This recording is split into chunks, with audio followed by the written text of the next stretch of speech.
A honey ant queen digs into the sand before the sun bakes it hard again. She needs to make a nest, but she can't manage to do that alone.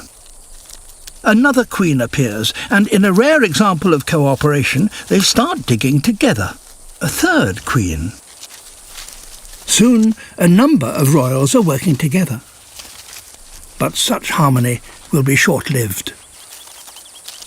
When the nest is ready, they seal themselves in.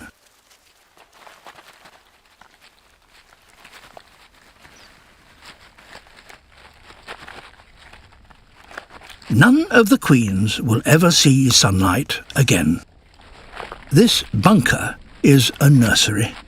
Each queen begins to lay hundreds of tiny eggs, no bigger than a pinhead. In a matter of weeks, the first cycle is complete. Tiny, pale workers emerge from the cocoons. Their arrival signals the end of all regal cooperation. This colony can only have one ruler. After helping create this army of workers, the queens have served their purpose, and they are now expendable. And it's the workers that do the dirty work. The queens are captured, stretched, and dismembered.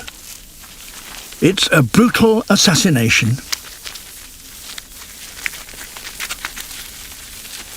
But one queen remains unharmed whilst the purge continues around her, until all competition is eliminated.